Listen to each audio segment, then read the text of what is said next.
Donc, salam alaikum.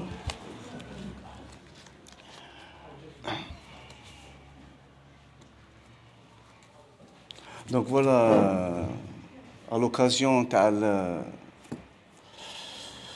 comment dire, là, on va clarifier les choses. Moi, je ne suis ni un conférencier, ni un auteur, ni un poète, ni un journaliste. Je suis peintre, Fennan Tchikili, et je suis enseignant aux Beaux-Arts depuis plus de 40 ans. Et j'ai fait un livre que vous avez devant vous, un gag, Aucham, peinture Aucham, un patrimoine visuel en question. Hada le livre, c'est une heureuse conjoncture. Pourquoi une heureuse conjoncture? Parce que du temps de mes années de recherche au CRASC, j'ai été sollicité par le marhoum, le Haj Miliani, qui m'avait demandé de l'aider à faire un état des lieux sur la peinture algérienne. En tant que, dans mes années d'études, j'ai engagé un doctorat justement dans ce domaine, les Aucham ou l'expression par les signes.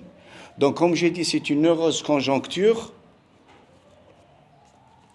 J'en ai profité pour faire ce livre. Donc, je commence. Pour comprendre la peinture algérienne, il faut connaître c'est quoi le mouvement Aucham. J'ai étudié ce mouvement qui représente la peinture algérienne après l'indépendance. Donc, il y a ce qu'on appelle des mots-clés. C'est le mouvement Aucham. Il faut comprendre, surtout pour nos jeunes étudiants, c'est qui, c'est quoi et comment c'est fait Aucham. 3 questions que tout le monde doit assimiler la réponse. C'est quoi Aucham? Je vais essayer d'être concis, pour permettre un débat. Aucham, déjà, c'est quoi Aucham? Aucham, c'est tout simplement le nom d'un groupe de 9 peintres. 9 peintres qui ont décidé de se regrouper pour présenter un style qu'ils pensaient nécessaire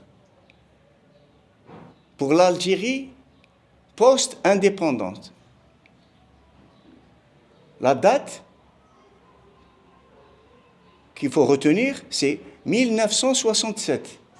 1967. Donc, il voulait lancer un style identitaire. Mais dans le domaine de l'art, exactement comme en France,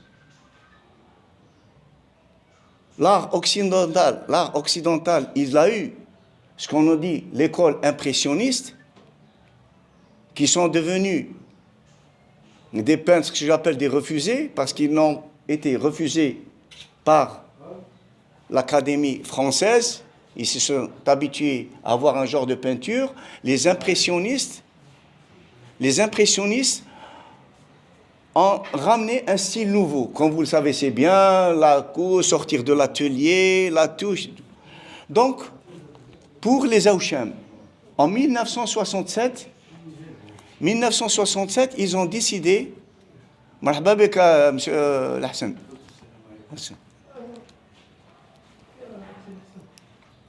كلك الأحسن بس كلك ça Inch'Allah. Donc on continue. En 1967, il y a eu la naissance. Mais comment? Ben justement, par réaction, le groupe il a décidé, par réaction, figurez-vous contre qui? Contre l'UNAP. Parce que l'Algérie, en 1962, avec l'indépendance, l'Algérie était devenue un pays à construire. Donc, ce qui fait à partir de l'indépendance, il y avait ce qu'on appelle les organisations de masse. Quand l'UGTA, l'Union Générale des Travailleurs Algériens, l'UNPA, les paysans algériens, l'UNGA, il y a toujours le U, Union, Monadama. Et ça, entre guillemets, c'est politique. C'est parce qu'il y avait le FLN, le Front de Libération Nationale, c'était lui, l'État, en quelque sorte. Donc, pour constituer la société, ils ont essayé ils l'ont regroupé. Mais n'oublions pas que pour accéder, par exemple, à l'Union nationale des arts plastiques, ou là, à l'Union générale des travailleurs algériens, ou là, à l'Union générale de la jeunesse algérienne, il faut avoir la carte que vous êtes affilié à qui, M. Boualem? Ou à FLN. Le fameux article 120. Quelle organisation c'est ça? Il y en a d'autres, il y en a plusieurs. Pendant la colonisation, l'Union générale des commerçants et des artisans algériens. Voilà. En 57. Non, je n'ai pas appris hier. D'accord, on fait le débat comme le Fegoulen. Quand le président de Boune a reçu, le président des commerçants, هو اللي قال هالهضره. قال لك l'Union دارت en 57 ou 56. Les commerçants et artisans. D'accord. Nous, on est après l'indépendance. Vas-y. On est en train de après l'indépendance. Donc, dans ce sens-là, l'Union s'est constituée, l'UNAP, elle s'est constituée aux Beaux-Arts, à Alger, en 1963, sous la présidence de Bachir Yelles. J'ai la liste, mais ce sera un autre débat. 63, il y a eu l'UNAP. Au bout d'un certain moment, chacun commençait à travailler à sa manière. Il suffit de dire un fusil ou de dire pour un peu, tu es artiste, on te donne la carte, tu rentres. Ce groupe d'artistes à l'Aouchem, un groupe, ils ont décidé non. On va essayer de trouver une identité à la peinture algérienne. Parce que avant, n'oublions pas qu'après l'indépendance, il y avait la peinture de Chevalet, il y avait la peinture occidentale, quant au Afkar, ils recherchaient une identité nationale. Donc, Aoucham, ou expression par les signes, en tant que performance artistique, se révèle comme indicatrice capable de formuler des expressions assignées à un espace géographique, ce qui, jusqu'alors, n'était pas évident. C'est-à-dire qu'il voulait donner ce bras maghrébine, une peinture maghrébine. Donc, le groupe Aoucham, il est né en 67. Mais simplement, ce groupe Aoucham qui est né, fait Mesli, mon fondateur, Martinez, Addan, Zerarti, Ben Bagdad, Dahmoun, Saïdani. Donc, il y en a encore deux. Donc, ils vont créer le groupe pour revendiquer l'identité nationale du pays. Et leur force, ils voulaient travailler avec les arts traditionnels et les arts populaires. Simplement, ce style de peinture, il sera refusé. Il sera refusé par qui? Par d'autres artistes comme eux. Ils ont constitué ce groupe en 1967, c'est-à-dire 4 années après la création de l'UNAP, par réaction à l'UNAP. Vous êtes Daoula. Ils ont créé un groupe, soi-disant autonome. Ce que je considère, le groupe Aouchem, le mouvement Aouchem, comme la première école picturale autonome algérienne. Elle n'est pas affiliée. avec un concept, c'est-à-dire une clé de voûte, les arts en utilisant, en s'inspirant des arts traditionnels et populaires. D'accord. Donc, en 1960, je peux dire que c'est la première école, c'est le premier groupe, c'est le premier peintre. Mais ce qui est extraordinaire, c'est le groupe Auchem. Le groupe Auchem n'a fait que 2 expositions. Et c'est ça ce qui est formidable.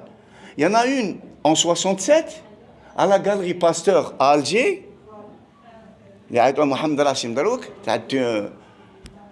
Et les 2 autres se trouvaient à Blida. Et par coïncidence, les 3 artistes, Martinez et Abdoun et tout, c'était des gens de Blida. C'est un peu les promoteurs. Mais simplement, Auchem, on a 2 expositions. Même pas, c'est le mouvement qui est resté. Mais ce qu'on doit retenir, le mouvement Auchem qui est né en 61, c'est la réaction. Il y a d'autres artistes qui ont refusé. Et c'est ça ce qui est extraordinaire. Refusé quoi? Ils ont refusé sa démarche. T'as l'UNAP, parce que... Non, t'as l'Auchem. Je termine par le débat. Le débat il sera intéressant. Le débat sera intéressant. C'est pour ça, là, j'ai pas envie de trop... Donc, ce style de réaction sera refusé par des concurrents artistes. Pourquoi? Cette école de style déclencha de nombreuses tensions entre les praticiens de l'art et devient plus tard une problématique intéressante pour les chercheurs et les universitaires sur l'identité culturelle. Plutôt, ils ont défriché un terrain, il y a eu un clash qui a généré une problématique de l'identité culturelle et de l'aliénation occidentale. Les autres qui ont décidé de les attaquer, ils les ont attaqués, hein. On l'a attaqué le jour de l'exposition en 1967, d'autres groupes d'artistes, et ce qui est étonnant quand je vais vous citer quelques noms, ils les ont décroché leur toile. Imaginez-vous, toi artiste, on te décroche. Alors qu'est-ce qu'ils leur disaient? Je prends un passage de Khadda. Khadda n'a pas accepté le groupe Auchem. Et Khalil, personne ne le sait. Il y a même des gens qui pensent que Khadda faisait partie du groupe Auchem. D'ailleurs, j'étais en opposition avec lui. On a eu des débats d'idées, même des fois, on est rentré en conflit. Parce que plus tard, quand j'ai discuté en aparté avec Khadda, toi-même, tu es membre du groupe, tu as un style Auchem. Quand tu travailles avec les racines, l'olivier, les trucs, tu veux le terroir, surtout. Et c'est ça ce qu'il veut. Mais il ne veut pas. Même là, je vous dis quelque chose de plus important. Il m'a même fait sortir Galé Khojalia parce que j'ai touché certains points. Qu'est-ce qu'il a dit, Khadda? Je le cite. Ce groupe turbulent, elle est le groupe Auchem, ce groupe turbulent n'hésite pas à se dire révolutionnaire. Parce qu'après, je vais vous lire le manifeste. Allez, ils ont créé le manifeste. Une page 21-27. Ce groupe turbulent n'hésite pas à se dire révolutionnaire, quitte à affirmer que le signe est plus fort que les bombes. C'est ce qu'il disait dans le manifeste. Et joignant l'acte au bavardage, il versait dans un populisme, misérabilisme, en peignant pour le peuple sur des matériaux à leurs yeux populaires, tels que serpillère, natte, les nattes, fugitifs intérêts de scandale. Et je ferme la parenthèse. Voilà ce que disait. Eh bien, à mon sens, pourquoi? Parce que le groupe Auchem voulait faire revivre le patrimoine culturel. C'est pour ça que je l'ai parlé. Peinture Auchem, un patrimoine visuel en question. Et on n'étudie pas ce volet qui est très très important. Quand on étudiera le mouvement Auchem, c'est une exposition de 2 années d'un groupe de peintres, mais la portée qui est devenue mouvement. Même maintenant, il y a beaucoup de gens qui utilisent le terroir, les arts populaires, les arts traditionnels, pour justement revendiquer une identité. Et plus tard, il y a même des théoriciens qui ont découvert que finalement, en 1967, c'était le premier clash. Le premier clash, je peux dire même sociologique. Parce que là, il y a des Algériens qui voulaient faire revivre Zamak avec le terroir. Les d'autres, c'est pas par méchanceté ou là. Ils pensaient bien faire parce que les deux groupes, l'Ukraine algérien, l'Ukraine algérien. L'Ukraine dit non, je trouve que vous faites le style, c'est pas un style artistique, ce n'est pas le modernisme, c'est pas ça l'art. Mais simplement l'autre, les mouvements Auchem, qu'est-ce qu'il leur disait? Enfin, entre guillemets, vous êtes trop occidentalisés. Vous êtes trop encore peinture de chevalet. Il y a des valeurs à faire revivre. Il y a un ressourcement. Je vous lis entre ce qui est très important, le manifeste. Parce que le jour de l'exposition, le groupe de peintres, داروا même une mascarade, بالزورنا والطبال والترومبيطة, c'est une fête, hein, c'est comme les troubadours algériens, le jour de l'exposition. Donc vous voulez, le manifeste, je l'ai fait traduire par des professionnels, hein. Donc vous voulez en arabe ou en français? Hein? Le manifeste. Plutôt la langue dans laquelle il a été écrit au départ. Ouais, très bien. Donc c'est le manifeste qui a été très important pour l'histoire de l'art, hein, que je peux même distribuer. Le manifeste du groupe Auchem. Auchem est né il y a des millénaires sur les parois d'une grotte du Tassili. Il a poursuivi son existence jusqu'à nos jours, tantôt secrètement, tantôt ouvertement, en fonction des fluctuations de l'histoire. Il nous a défendus et subsisté malgré toutes les conquêtes intervenues depuis la romanisation. Sous diverses formes, le signe magique a manifesté le maintien d'une culture populaire, en laquelle s'est longuement incarné l'espoir de la nation, même si par la suite une certaine décadence de ces formes s'est produite sous des influences étrangères. Ainsi, de tout temps, à travers les œuvres des artistes artisans, une rigueur intellectuelle caractéristique de notre civilisation, du nord au sud, s'est maintenue, exprimée notamment dans des compositions géométriques. C'est cette tradition authentique qu'Auchem 1967 affirme retrouver, non seulement dans les structures des œuvres, mais aussi dans la vivacité de la couleur. Loin d'une certaine gratuité de l'abstraction occidentale, c'est là où je parlais, il critiquait l'abstraction occidentale.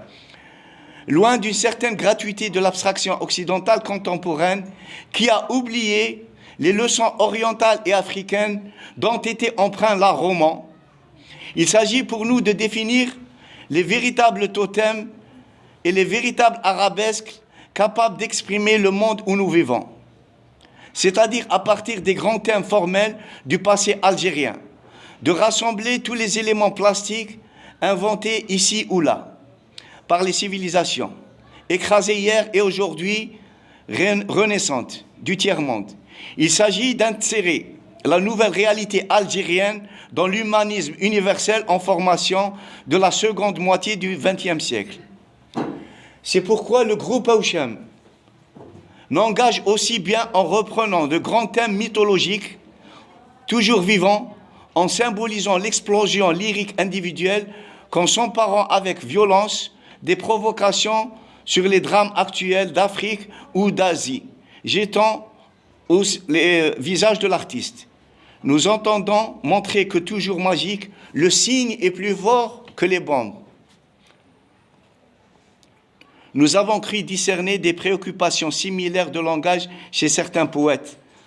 Visionnaires réalistes, les Auchem, peintres et poètes, déclarent utiliser les forces créatrices efficaces contre l'arrière-garde de la médiocrité esthétique. Signé par les 9 peintres, je vais vous les rappeler, Mesli, Addan, Saïdani, Martinez, Beya, Ben Barded, Zerarti, Dahmani, Abdoun. Donc je termine avec cette réaction pour dire que finalement, pour moi, à mon sens, le mouvement Auchem, le groupe qui est devenu mouvement pour plus tard, Il y a beaucoup de théoriciens qui l'ont dit. Ça a permis de mettre en lumière le conflit qui existait entre les tenants des arts traditionnels et de l'art populaire avec, soi-disant, les modernistes. Qu'ils le disent d'ailleurs, Hagdak, entre le conflit, il y a eu un conflit entre la recherche de l'identité culturelle et l'aliénation occidentale. Si, à mon sens, Khedda et Samson, il y a d'autres points qui ont voulu décrocher l'étoile les artistes alchimistes, c'est parce qu'ils remettaient en cause un peu le statut de l'artiste, hein, mec, à cette époque. Ils le remettaient en cause. Parce que moi, pour moi, le groupe Ocean voulait populariser l'art en utilisant déjà les valeurs, le patrimoine national, et en lui donnant une certaine interprétation, une amélioration, et quitte à en faire de l'art moderne. Et en ce sens-là, c'est ce que faisait Khedda à la fin de sa vie. Mais il a voulu reconnaître que le style, il est un peu alchimiste. Mais là, parce que ça touche certaines choses qu'il voudrait, ce que je dis, chasse garder. Mais Hada, je le laisse pour moi, parce que on rentre dans un autre stade beaucoup plus personnel. Et voilà, et je termine Hagdak pour permettre un débat et des questionnements. Si j'ai fait ce livre-là, Hagdak, je voulais quand même le résumer pour terminer Hagdak. C'est un peu l'histoire de la peinture algérienne depuis l'indépendance. Pour moi, Aucham, c'est un prétexte pour parler de la peinture algérienne. Donc, les questionnements. Quel rapport y a-t-il en Algérie entre la pratique de la peinture et l'expression artistique contemporaine? Question 1. L'interrogation des limites graphiques traditionnelles et l'exploration de l'aspect esthétique dans le signe populaire invite donc la problématique de la plasticité du sujet à peindre. Ben tiens, j'ai oublié d'en parler. En Algérie, il y a un problème, tu as le sujet à peindre. Ben les jeunes, c'est ça, c'est une problématique que nous cherchons derrière. La plasticité du sujet à peindre. Il y a des gens, s'il n'a pas de sujet, il est bloqué. L'expression artistique n'explique pas tant la manifestation spontanée de l'identitaire que la représentation d'images, d'objets ou de signes qui incarnent l'impression allégorique. C'est l'image. Il reste néanmoins vrai que si l'artiste, partisan de cette formule, il s'inspire d'outils conceptuels.